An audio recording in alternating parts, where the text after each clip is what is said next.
Dos atuais ministros do governo Temer, 5 são investigados no Supremo Tribunal Federal. São eles Eliseu Padilha, da Casa Civil, e Moreira Franco, de Minas e Energia, ambos do MDB. Gilberto Kassab, presidente do PSD e que comanda o Ministério de Ciência e Tecnologia.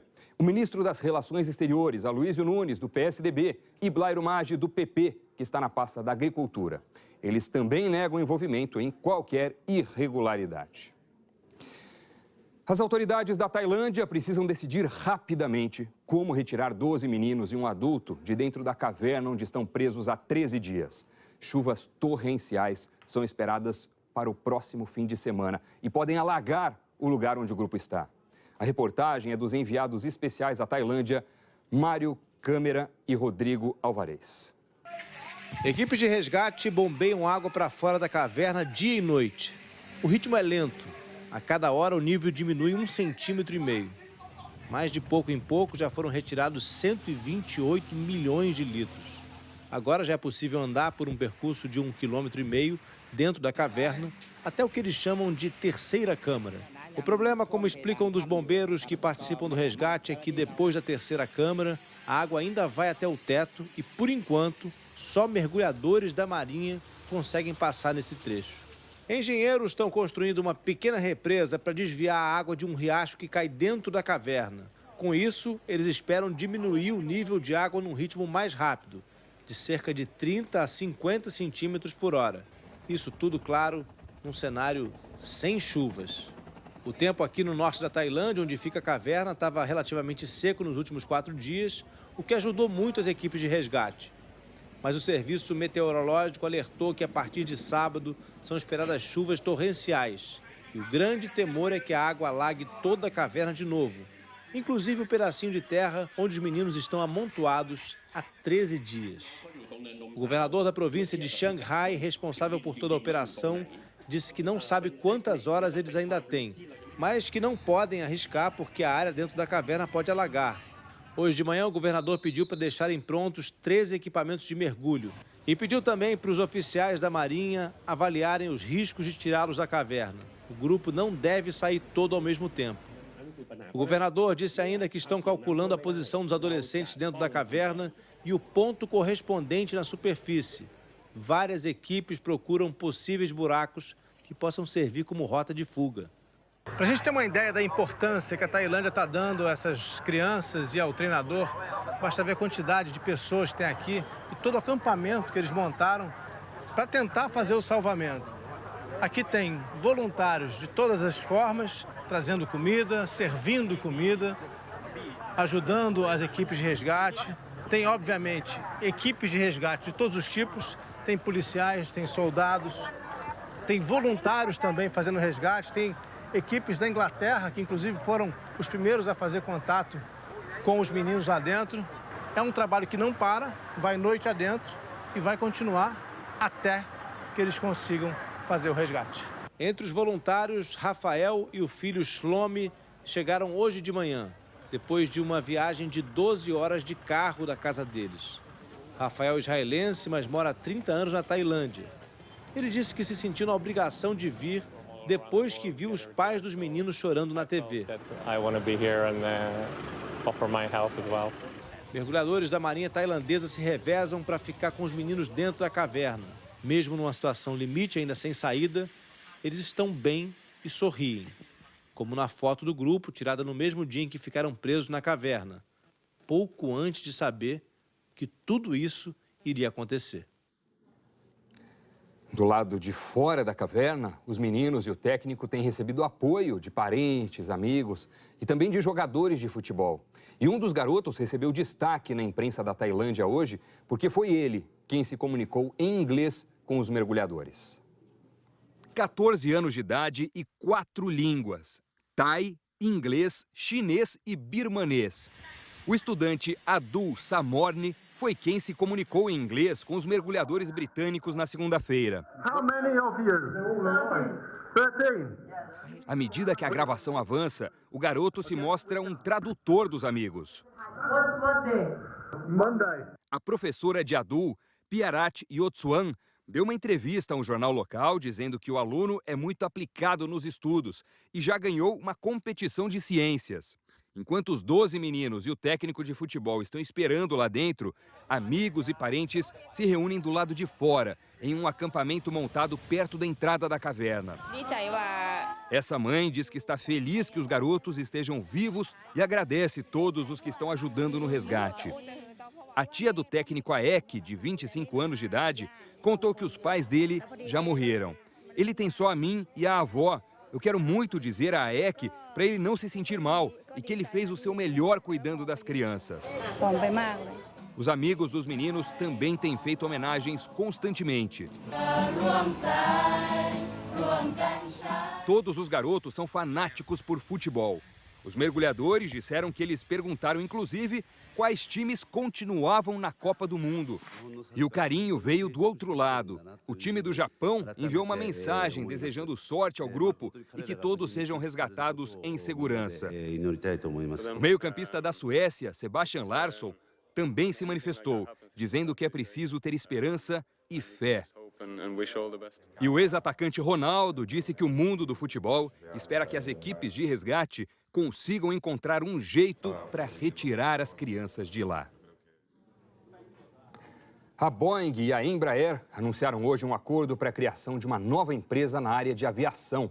A reportagem é da Patrícia Falkowski. No comunicado divulgado hoje no site da empresa brasileira, as duas aparecem juntas. O anúncio diz que a companhia americana e a fabricante brasileira assinaram um memorando de entendimento para a formação de uma joint venture, uma nova empresa, com os negócios e serviços de aviação comercial da Embraer e as operações de desenvolvimento comercial, produção, marketing e serviços de suporte da Boeing.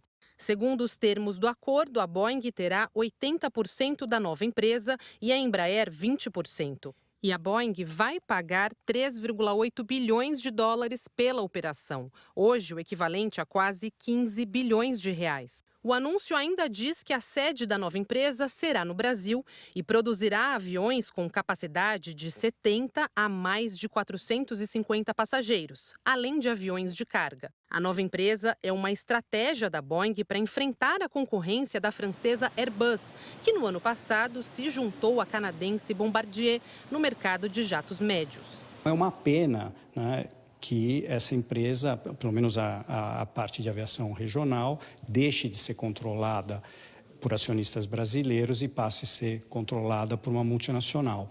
Mas é uma necessidade. Se isso não acontecesse, o cenário, o ambiente competitivo, provavelmente ia até leva a um questionamento sobre a competitividade, sobre a sobrevivência dessa empresa a longo prazo. O acordo anunciado hoje é o primeiro passo para a criação da nova empresa. A homologação dessa parceria ainda depende de aprovações regulatórias e de acionistas, incluindo o governo brasileiro. E essa é a parte mais sensível do negócio, que, se correr bem, deve ser fechado até o final do ano que vem. O governo brasileiro tem o chamado Golden Share, o direito de vetar negócios que envolvem a área militar da Embraer.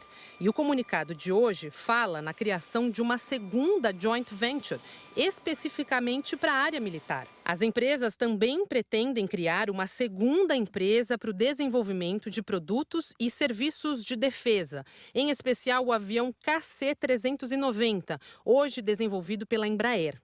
Essa segunda empresa será uma segunda empresa, ou seja, a Embraer vai ser uma unidade, uma divisão da Boeing.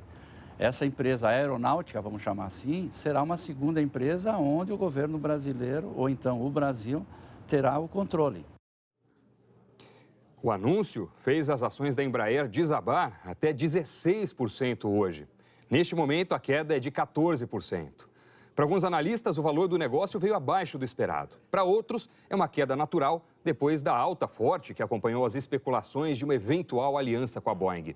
Desde que essas conversas vieram à tona, há aproximadamente 6 meses, as ações da empresa brasileira tinham subido 65%. Em Nova York, os papéis da Boeing chegaram a cair 1% hoje. Neste momento, operam praticamente estáveis, com uma alta bem leve de 0,15%. O plenário da Câmara aprovou ontem o texto base do projeto de lei que autoriza a privatização de 6 distribuidoras de energia controladas pela Eletrobras nos estados de Rondônia, Acre, Amazonas, Alagoas e Roraima. Foram 203 votos a favor, 123 contra e 3 abstenções. O projeto ainda vai passar pelo Senado antes de ir à sanção presidencial. O presidente da Câmara, deputado Rodrigo Maia, do DEM, disse ontem que só depois das eleições deve colocar em votação no plenário o projeto para a privatização da Eletrobras. E 2 anos e meio depois do rompimento da barragem da Samarco, o governo de Minas autorizou a construção do novo distrito de Bento Rodrigues, em Mariana. A Secretaria Estadual de Meio Ambiente vai entregar hoje a licença ambiental para começar a obra da comunidade destruída pela lama de rejeitos de minério. O local foi escolhido pelos antigos moradores. A Fundação Renova ainda não informou quando as obras vão começar. 362 famílias vivem em casas alugadas pela Samarco. 19 pessoas morreram na tragédia. Um nevoeiro em São Paulo provocou atrasos e cancelamentos no aeroporto de Congonhas, com repercussão também em voos no Rio de Janeiro. Vamos conversar com Eliana Marques, saber como é que fica o tempo agora à tarde. Eli, boa tarde, bem-vinda. Muito obrigada, Doni. Boa tarde para você, boa tarde a todos. Bom, nesse momento o aeroporto de Congonhas já opera sem a ajuda de instrumentos no visual, mas ainda tem voos atrasados. E agora à tarde a previsão é de sol em São Paulo e no Rio. Já estamos há 20 também, até 40 dias sem chuva nas áreas em amarelo aqui do mapa, pegando então norte do Paraná, oeste e sul de São Paulo, Rio de Janeiro e parte de Mato Grosso do Sul, entre 40 e 60 dias de secura, onde a gente vê a segunda cor aqui, olha, pega Triângulo Mineiro e grande parte do centro-oeste do país, e entre 2 e 3 meses de estiagem na terceira cor, que pega grande parte de Minas, do Nordeste e também do Tocantins. Hoje pode chover só entre o norte do Brasil, também aqui no litoral do Maranhão, entre o litoral da Paraíba e da Bahia e entre o sul de Santa Catarina e o norte do Rio Grande do Sul. E o calor, ele continua? Continua. Olha só, máximas aí acima dos 30 graus no norte do Brasil. No Nordeste também está bem quente. No Centro-Oeste, máxima de 26 graus lá em Brasília e de 35 graus em Cuiabá. No Sudeste, uma tarde quente também. E no Sul, Curitiba está agradável, Florianópolis está fria e Porto Alegre está mais gelada ainda. E amanhã, dia do Jogo do Brasil, como é que fica o tempo por aqui? Começa com um nevoeiro de novo, aqui em São Paulo, também em Minas Gerais. Amanhã a chuva pode apertar aqui, olha, entre o leste de Sergipe e também do Rio Grande do Norte. E já adianto que segunda-feira vai esfriar, vai chover também, além de Porto Alegre, em São Paulo e no Rio de Janeiro. Eu estou saindo de férias e o Thiago Scheuer vai ficar aqui com vocês nas próximas semanas, Doni. Valeu, Eli. Boas férias, bom descanso para você. Até a volta. Até a volta. Obrigado. Tchau, tchau. Tchau, tchau. O assunto agora é Copa do Mundo. Tá chegando a hora de mais uma decisão. E que decisão! Sandra Nemberg e Alex Escobar. Expectativa de todo mundo tá crescendo. Ansiedade também. A de vocês, imagino que também siga nessa linha, né? Boa noite, em Moscou. Boa tarde para o Brasil. Dona, ansiedade, imagina eu. Quase nada. Tranquilo. Olha só, amanhã o Brasil decide uma vaga na semifinal da Copa com a Bélgica. A seleção brasileira fez agora há pouco o primeiro treino em Kazan. Pois é, onde vai acontecer o jogo, né? As notícias são boas, hein, gente? O lateral Marcelo está de volta ao time titular. Tá todo mundo animado, mas a pressão, quando chega essa hora na Copa do Mundo, é grande. Sabe aquela hora que começa a acelerar? O passo vai aumentando, o Brasil vai crescendo na competição. Os torcedores estão sentindo isso. A seleção também. As pressões, elas são impressionantes, elas são extraordinárias. E elas proliferam para a família toda. Quero que a minha família fique calma, porque... Querida da mãe, ela não ouve, não assiste, fica calma, porque a pressão psicológica ela é muito forte. Mas é tempo também de controlar a emoção, pensar no jogo, na estratégia, no adversário. Na véspera de mais uma decisão na Copa do Mundo, a palavra é concentração. A Bélgica nos exige ainda mais concentração, ainda mais da nossa capacidade técnica, porque é um adversário muito forte. Para preservar o gramado da Arena Kazan, local do jogo, o Brasil treinou no antigo estádio do Rubin Kazan, o clube da cidade. Paulinho, poupado do treino de ontem ainda em Sochi, participou da movimentação. Marcelo mostrou que está recuperado das dores nas costas e Fernandinho, que está pronto para substituir Casemiro, suspenso por ter levado 2 cartões amarelos. Tite confirmou os 2 no time. Marcelo saiu por um problema clínico. Não voltou no segundo jogo por um problema físico, só tinha 45 a 60 minutos. Felipe Luiz jogou muitos 2 jogos. Compete os 2, deixa a cabeça do homem que é um trevo, por critério volta o Marcelo.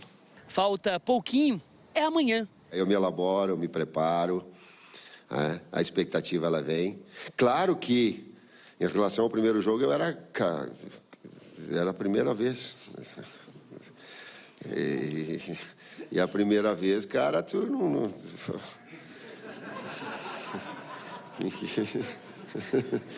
Nem eu, nem vocês não esquecem. Impossível domar o avanço das horas. E para a torcida, nem as batidas do coração.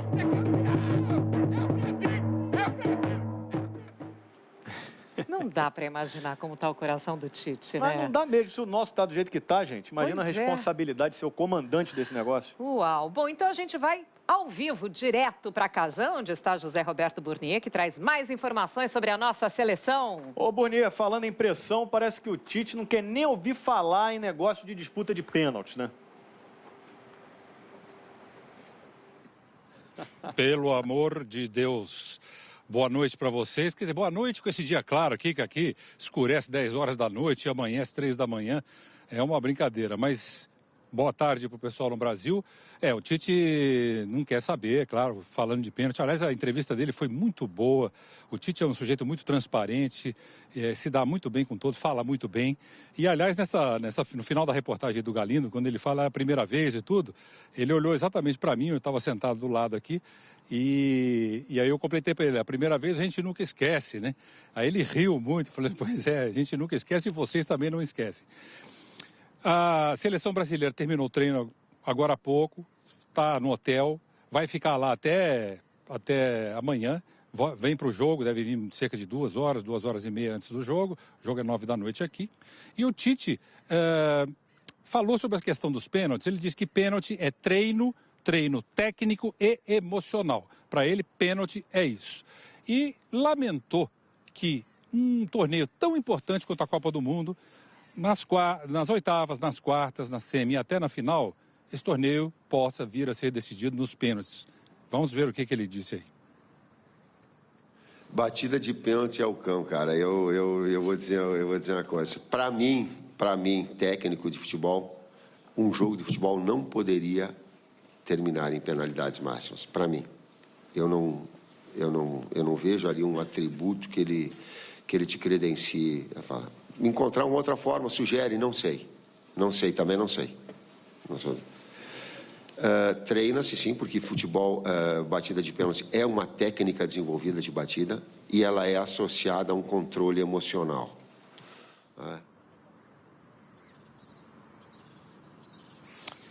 O Tite tem toda a razão. Muita gente que treina cobrar pênalti, muitas vezes chega na hora, não se vê em condições emocionais de bater um pênalti, dependendo da situação, da importância. Então, ele faz questão de treinar isso. Eu acho muito bacana que o Tite se preocupe em treinar esse lado emocional da seleção brasileira. Então, repetindo, a seleção está no hotel, dorme, descansa, vem amanhã aqui para o estádio, cerca de 2 horas, 2 horas e meia, deve chegar entre 6h30 e 7 horas da noite aqui no estádio e vamos ver aí o que será esse jogaço contra a Bélgica. Tomara que esse time vá para São Petersburgo. Né, meu caro Alex? Minha querida Sandra. Verdade. Certíssimo, queridíssimo. Sem pênalti. Sem pênalti, é o que a gente espera, né? Porque é muito nervoso. Ele tem razão, assim, ninguém pode estar tranquilo nesse momento. Tem a parte emocional que ele falou, tem a parte técnica e tem também o seguinte, quando você vai bater o pênalti, já jogou um tempo normal, já jogou a prorrogação, tá cansado também. É verdade. Ainda tem isso, chega com a perna pesada, sem força, olha, eu vou te contar. Ai. Olha, a gente vai saber agora como estão se preparando os nossos adversários, os belgas belgas também já treinaram hoje, né? Pois é, Sandra. A Bélgica treinou em Moscou, mas já chegou a Kazan. Quem está em Kazan é o Marcos Uchoa. Ô, Uchoa, os belgas estão acreditando muito na força da altura deles, né? São uns caras altos lá para resolver, né? É verdade, Escobar. Oi, Sandra. Oi, todo mundo. Eles têm duas torres gêmeas lá na frente, né? O Lukaku, que é um negão enorme, fortíssimo, excelente jogador, 90 quilos, 94 quilos, 1,90 de altura. E eles vão botar também o Fellaini, que é um jogador grosso da vida, mas é muito alto, 1,94. E os nossos zagueiros são mais baixos, 1,86 para o Miranda, 1,83 para o Thiago Silva. É uma arma realmente complicada enfrentar esses belgas sob esse aspecto. E, claro, tem a qualidade toda técnica deles. O Lukaku é bom de bola, o Hazard também, o De Bruyne, quer dizer, eles têm um ataque muito bom. Mas a gente falou em pressão, né? Ora, pressão também estão sofrendo eles, né? Nervosismo, eles também estão sofrendo. Afinal de contas, eles estão enfrentando o Brasil. O ataque belga realmente é muito bom, 12 gols, mas jogaram contra Panamá, contra a Tunísia. Enfim, também não são adversários de tanta expressão. Tomaram um susto terrível contra o Japão. Agora, a defesa é fraca, né? Levou 2 gols do Japão, 2 gols da Tunísia.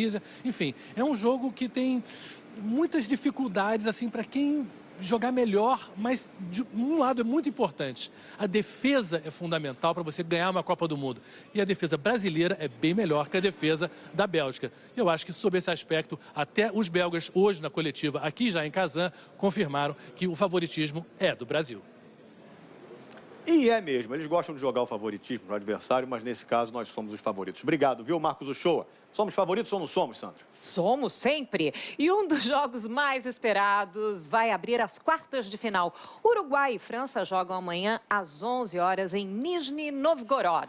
Pois é, do lado uruguaio, ao que tudo indica, o centroavante Cavani, que está com uma lesão na panturrilha, não vai mesmo jogar, não. Já para os franceses, o desfalque é o volante Matuidi, esse está suspenso, está certo, não vai jogar, né? Vamos falar agora ao vivo com os nossos repórteres que estão acompanhando as duas seleções. Começar pelo Pedro Bassan. Quais são os destaques da seleção francesa, Bassan? Oi, Alex. Oi, Sandra. Olha, a principal preocupação do técnico Didier Deschamps parece fazer cair a ficha nos jogadores de que eles têm uma partida importante pela frente.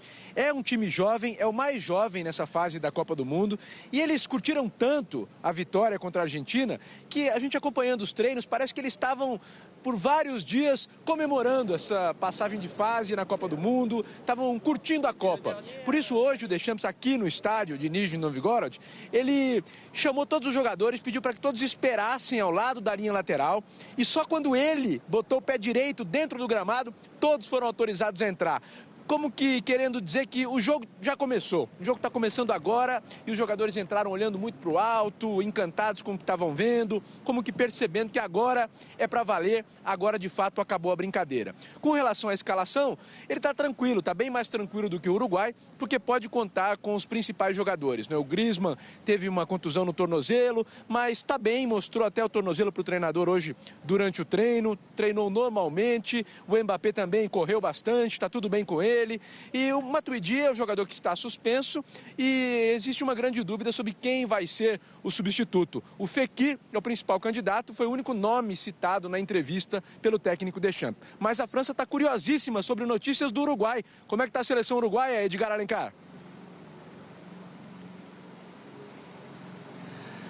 Olha, Bassan, boa tarde para você, boa tarde a todos. A grande pergunta no Uruguai nos últimos dias é sobre Edinson Cavani, o atacante que é o artilheiro do Uruguai nessa Copa do Mundo, com 3 gols. Só que essa pergunta, se ele vai ou não jogar amanhã contra a França, vai permanecer. Porque quando essa pergunta foi feita diretamente para o técnico do Uruguai, o Oscar Tabares, agora há pouco em entrevista coletiva aqui mesmo no estádio, o técnico uruguai mostrou até uma certa irritação, viu, Bassan e amigos, porque ele disse que está havendo até uma certa especulação da imprensa, que a informação que tinha que ser dada já foi. Há sim uma lesão na panturrilha esquerda, ele está em tratamento e só amanhã, momentos antes do jogo, é que todo mundo vai saber se ele vai para o jogo ou se fica no banco ou se nem isso. Fato é que mais cedo o Cavani foi visto, né? Foi para o campo, não treinar exatamente com os companheiros, porque a atividade dele foi à parte, um treino mais leve, mas já foi assim uma coisa para dar mais esperança, porque nos últimos dias o Cavani estava só fazendo um trabalho na academia. Caso o Cavani, de fato, não tenha condições de ir para esse jogo amanhã contra a França, França. O favorito, mais apontado para substituí-lo, é o Christian Stuani, um atacante que já tem 5 gols pela seleção uruguaia, tem um estilo de jogo mais ou menos parecido com o do Cavani, e é nisso, pelo menos, que a imprensa uruguaia mais aposta que o Stuani seja o substituto do Cavani. Agora, tô contigo, viu, Escobar? Você falou, o Cavani não deve mesmo jogar, mas temos que respeitar o maestro, né? Ele pediu ansiedade, pediu, aliás, o contrário disso, paciência, então vamos ter paciência para ver se o Cavani aparece ou não, pelo menos no banco amanhã. Sandra, Escobar. Edgar, até porque o Cavani é o tipo de jogador que tem que esperar até o último momento mesmo. Olha, a Inglaterra, do artilheiro da Copa, o furacão Harry Kane, tem uma dúvida só para a partida de sábado contra a Suécia. Os ingleses estão focados porque eles não disputam uma final de campeonato há mais de 50 anos, Sandra. A repórter Júlia Guimarães está acompanhando a seleção do técnico Gareth Southgate e traz as últimas informações. Bolshoi significa grande. E este teatro, o principal da Rússia, foi inaugurado em 1825 para ser a casa da ópera e de um dos balés mais famosos do mundo. A companhia Bolshoi é ainda mais antiga. Desde 1776, é conhecida por suas montagens impecáveis de clássicos como Lago dos Cisnes, Quebra-Nozes, Gisele. A plateia que vem ao Bolshoi tem a certeza de que vai assistir a uma apresentação de altíssima qualidade. Mas quem esteve aqui no último domingo não pôde ver um espetáculo que aconteceu nos bastidores. As bailarinas prontas para entrar em cena, mas os olhos não desgrudavam do grand finale, lá daquele jogaço entre Rússia e Espanha. Ninguém esperava que realmente fosse até a prorrogação, que tivesse aqueles mais 15 minutos, depois tivesse os pênaltis. Então a gente pegou o celular, naquela telinha pequena, foi correndo para a coxia. Até o último minuto a gente tentou ali se aquecer e ficar de olho no jogo. A imagem curiosa rodou o mundo graças a esse golaço da Bruna. Eu tirei porque eu achei super engraçada a situação, todo mundo se aquecendo, tentando enxergar naquela telinha pequena. E não tirou a concentração de vocês? Como é que você voltou à cena? Na verdade, tirou. Quando foi para entrar, todo mundo ficou pensando, meu Deus, como que a gente vai entrar agora? A gente precisa saber do resultado, como que vai ser? A gente ficava dando as notícias por gestos para as meninas que estavam paradas no palco, porque elas também queriam saber. Então, assim, foi muito legal. Mas e quem é essa bailarina que fala português na companhia mais importante da Rússia? Bruna Gaglianoni, 27 anos, há 6 no Bolshoi. Começou a dançar ainda menina no Maranhão, é de Caxias, e foi estudar em Joinville, Santa Catarina, a única sede do Bolshoi fora da Rússia.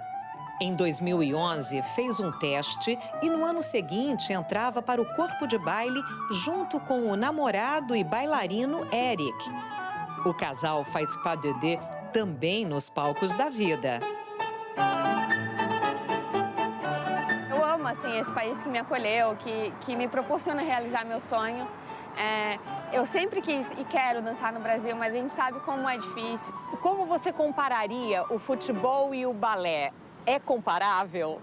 São paixões, né, nacionais. Aqui o balé, a paixão nacional, talvez o sonho dos pais queiram que os seus filhos sejam bailarinos, como no Brasil querem que sejam jogadores de futebol. E claro que é uma dedicação igual. Nós também vivemos para o balé como os jogadores vivem para o futebol. Renúncia de tantas coisas. E claro que tem a parte glamurosa, a parte de reconhecimento, que também é muito bom. Reconhecimento que a seleção russa está vivendo como nunca. Até agora foram 4 jogos e 9 gols. É a primeira vez desde o fim da União Soviética que a Rússia chega às quartas de final. Sentiram o gostinho e agora querem mais, assim como a Bruna. Geralmente estou fazendo papéis solos, mas claro que eu sempre quero conquistar um pouco mais, toda bailarina quer chegar no topo. Você acha que a Copa, o futebol, mudou a vida aqui de Moscou, da Rússia? Com certeza, é outro clima. A cidade, eu até brinquei que não parece que eu estou em Moscou, parece que eu estou viajando com o Teatro Bolshoi em uma turnê. Daqui pra frente tudo vai ser diferente? Eu acho que daqui pra frente o mundo pode olhar uma Rússia totalmente diferente. E no mais perfeito russo, se declara para sua terra natal. Traduz? Eu falei que eu amo muito o Brasil e que eu também desejo que a Rússia vá para frente, né? E que o meu desejo é que seja uma final Brasil e Rússia. E aí você vai torcer para quem? Daí eu vou torcer pro Brasil, não tem como. Claro. Daí os russos me desculpem, mas o meu coração é brasileiro. Mas antes da final, ainda tem muitos pliés e relevés pela frente. E no próximo jogo, de novo, elas estarão divididas entre o palco e a coxia, de olho na pequena telinha para não perder nenhum lance. Vamos estar ligados no jogo sábado da Rússia e Croácia. E é isso. 1, 2, 3. Россия pra frente, Rússia! A Bruna vai dançar Romeu e Julieta, então, neste sábado. Será que o jogo vai ser assim tão dramático quanto o espetáculo, Doni? Olha, não sei, Sandra, mas para terminar essa reportagem, você que tem uma íntima relação com a dança, podia fazer um espacate aí, né? Já nesse clima de balé, né? No máximo é isso que eu consigo. Tá vendo? Muito melhor do que eu poderia fazer, Sandra, até já. A seguir, o alerta por causa da baixa procura pela vacina contra o sarampo. E a polícia de São Paulo afirma ter identificado o mandante do assassinato da menina Vitória Gabriele. A gente volta já. A Prefeitura de Manaus confirmou hoje a primeira morte por sarampo desde o início do surto da doença no norte do Brasil, em março deste ano. A vacinação contra o sarampo está abaixo do esperado em todo o país. A reportagem é da Renata Capucci. O alerta é do Ministério da Saúde e vale para todo o país.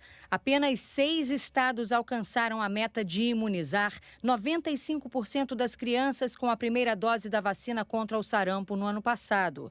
Em 21 estados, a vacinação ficou abaixo do considerado adequado.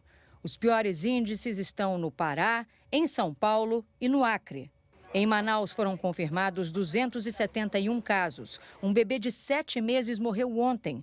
A prefeitura decretou situação de emergência. O surto, segundo a Vigilância em Saúde do Amazonas, veio com a entrada de milhares de venezuelanos pelo estado de Roraima. Por lá já são 200 pessoas doentes. No Brasil, a proteção contra o sarampo está presente nas vacinas tríplice viral e tetraviral. A primeira dose deve ser aplicada aos 12 meses, a segunda quando o bebê tem 1 ano e meio. O problema é que a segunda dose só passou a ser administrada em 1992. Assim, quem tem até 26 anos e tomou as 2 doses está imunizado. Já quem tem mais de 26 anos e nunca teve sarampo pode fazer parte de um grupo que não foi completamente imunizado, porque só tomou 1 dose na infância e pode precisar da segunda. O mais importante é olhar a caderneta de vacinação e verificar se tomou a vacina e quantas doses tomou. E se a primeira dose foi aplicada antes de 1 ano de idade, você vai precisar de um reforço, porque antes de 1 ano de idade, essa vacina não gera anticorpos suficientes. Daí a necessidade do reforço agora. O sarampo é uma infecção viral grave, especialmente em crianças pequenas. A doença é altamente contagiosa, transmitida pelo ar, ao tossir, espirrar ou até mesmo falar. Provoca febre alta, tosse, dor de garganta, conjuntivite e manchas vermelhas na pele.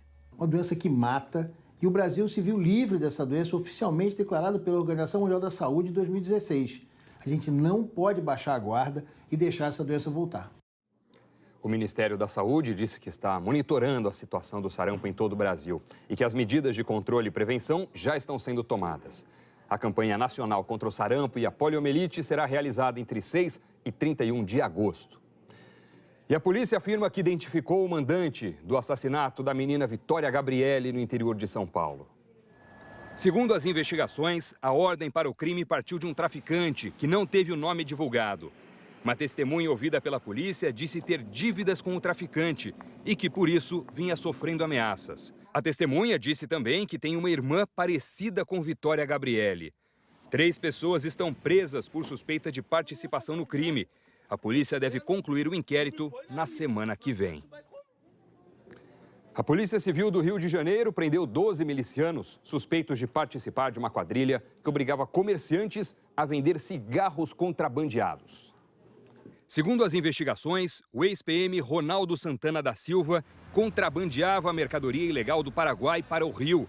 Ele mantinha também 2 tabacarias que eram usadas no esquema. O lucro mensal da quadrilha era de R$1,5 milhão. Entre os presos estão um PM e 2 agentes penitenciários. Terminou hoje a rebelião na Casa de Custódia de Curitiba. De manhã foi liberado o último dos 5 agentes penitenciários feitos reféns pelos presos. A polícia concordou em transferir para Curitiba detentos que estavam no interior do estado sob ameaça. A rebelião durou 5 dias e não teve feridos.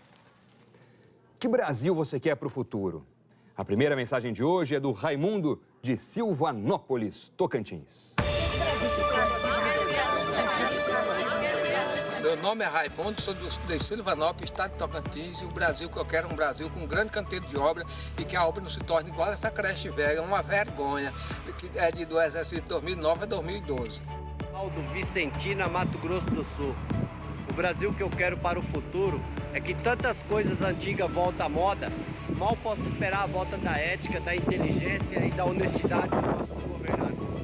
Sou Israel, da cidade de Encruzilhada, na Bahia. E o Brasil que eu quero é um Brasil de políticos honestos e também de uma população consciente. Uma população que cuide da nossa natureza, porque isso é o nosso futuro, isso é Brasil. Sou Valmir Agostinho de Souza, sou de Cruzeiro do Sul, estado do Paraná. O Brasil que eu quero é que na próxima eleição não seja nenhum político corrupto eleito. Só assim o produtor terá mais valor. Meu nome é Vanderlei Salgado, eu falo aqui da cidade de Urucânia, Minas Gerais, a cidade do Padre Antônio Ribeiro Pinto. Eu desejo um Brasil onde não haja mais reeleições, onde os professores sejam valorizados e que a saúde e a educação sejam prioridades e que o novo presidente possa acabar com a fome do Brasil. Anderson Júnior aqui em Jacaraú, Ceará. Tô mandando esse repente pra dizer pra essa nação que o Brasil que nós queremos com menos corrupção, que haja mais igualdade de trabalho e de emprego, que saibamos de verdade pra onde vai nosso dinheiro. Isso aí.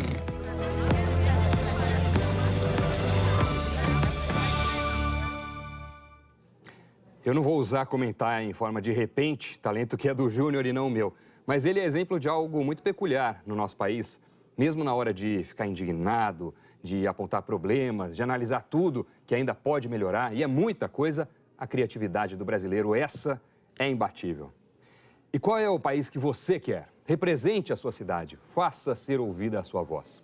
Os vídeos que foram ao ar estão no Globoplay, no nosso site e no g1.com.br/Brasil que eu quero. E agora uma rápida correção. Na reportagem a respeito da vacinação do sarampo, em particular na região norte do Brasil, a gente disse Roraima, mas o mapa mostrava Rondônia. Evidentemente, são 2 estados diferentes, todo mundo sabe disso, por isso nós pedimos desculpas. O Reino Unido investiga o envenenamento de um casal vítima do mesmo agente químico usado contra um ex-espião russo há 4 meses. Ao vivo de Londres, a correspondente Cecília Malan traz os detalhes para a gente. Oi, Cecília, boa tarde para você.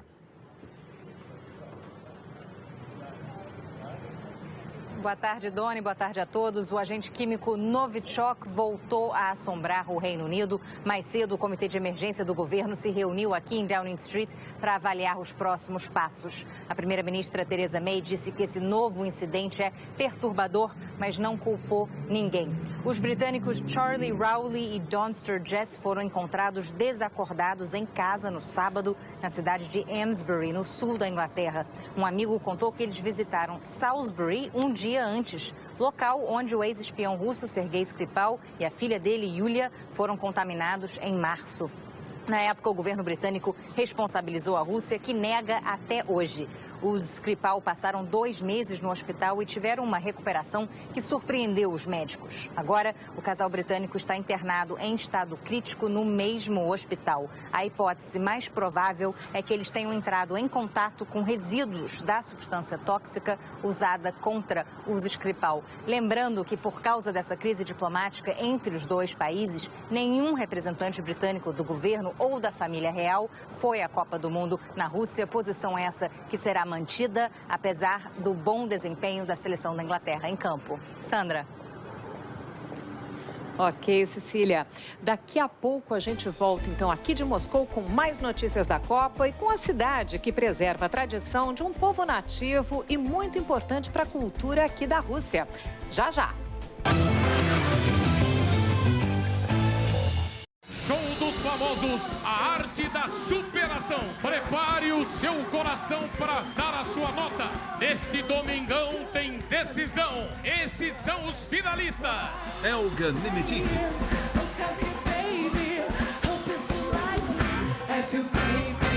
Mumuzinho. And I think to myself, what a wonderful world. Nayara Azevedo.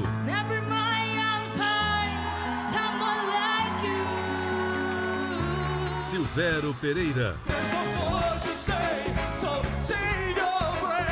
e Tiago Abravanel. Mas tudo passa, tudo passará. Você vai conhecer quem será o campeão do Show dos Famosos. 5:30 da tarde, no Domingão do Faustão. Turismo no Brasil. Quanto mais você descobre, mais quer descobrir. Não importa o quanto você já viajou. Ainda existe um país com montanhas, paisagens e florestas que você não descobriu. Um lugar cheio de sabores que você nunca experimentou. Cada canto que você visita é um novo país que se revela, com suas festas, costumes, museus, parques, mercados. Um país com tanta beleza, cultura e história que você nunca para de descobrir. Esse país é o Brasil, o seu Brasil. Venha que a casa é sua. Venha e descubra o Brasil. Descubra o seu Brasil. É tudo seu, é tudo de bom. É turismo. Tá na Globo. Apoio CVC. Que férias você quer? A CVC tem.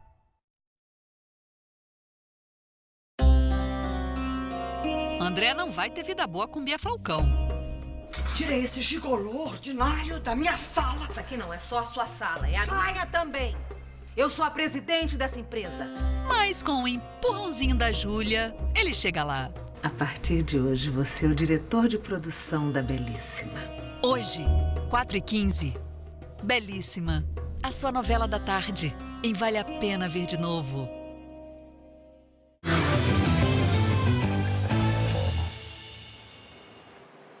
Estamos de volta aqui de Moscou. Além de reunir povos de diferentes lugares do planeta, a Copa do Mundo também é uma oportunidade para que a gente possa conhecer um pouco da cultura local, não é não? Uma ótima oportunidade. O nosso repórter Rafael De Angeli foi até uma cidadezinha na região ali de Rostov que mantém viva a tradição de um povo nativo muito importante na história da Rússia, os cossacos. Numa rápida passada de olho por Rostov, você vê sinais de um patrimônio local. Os cossacos do Don. Um povo que habita a região desde o século XVI. Famosos pelo histórico militar, eles também aproveitaram a Copa para mostrar o talento artístico pela cidade. O Jornal Hoje pegou a estrada e atravessou as estepes russas para conhecer a antiga capital desse povo. Uma vila fundada em 1593. Um lugar simples, chamado Starocherkasskaya. Lubov diz que por causa das enchentes do rio Don, os cômodos da casa eram sempre construídos no segundo andar. Os cossacos às vezes até ficavam na varanda e pescavam lá de cima. A Catedral da Ressurreição é o principal ponto de referência aqui em Starocherkasskaya. Ela começou a ser construída em 1650. A princípio era de madeira e sofreu 2 incêndios grandes no século XVII. Depois foi erguida em pedra e hoje é um dos maiores orgulhos do povo cossaco. Mas foi justamente por causa das enchentes e dos incêndios que muitos cossacos começaram a deixar a vila. Em 1805, fundaram uma nova capital, Nova Cherkasskaya, a 30 quilômetros dali. Por isso, hoje, quase ninguém mora na antiga capital. O lugar existe para manter viva a memória cultural do povo. Evgeny é historiador. nos disse que, por causa do Mundial, muitos torcedores visitaram a vila para conhecer mais quem são os cossacos. Já sobre jogar futebol, o historiador fala que se houvesse um time cosaco, não seria bom. Eles são excelentes mesmo em batalhas. Ou seja, pernas de pau, e não são os únicos.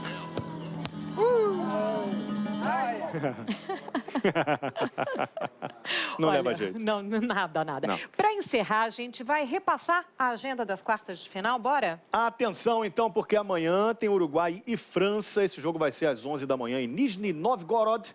Depois o Brasil entra em campo, gente, com a Bélgica, 3 da tarde. O jogo vai ser em Kazan. No sábado, às 11 da manhã, tem Suécia e Inglaterra em Samara. E os donos da casa fecham as quartas de final contra a Croácia, às 3 da tarde, em Sochi. E a Globo transmite esse dia especial da Copa do Mundo a partir do hora 1. Todo mundo ligado, então, e na torcida pela seleção. Todos torcendo pela seleção. Doni Udati Brasil, boa sorte, Brasil. E boa tarde para você, dobre dia, hein? Udati Brasil, essa é nova, gostei. Maravilha, aprendendo aqui russo com Sandra Nemberg. Valeu, Sandrinha.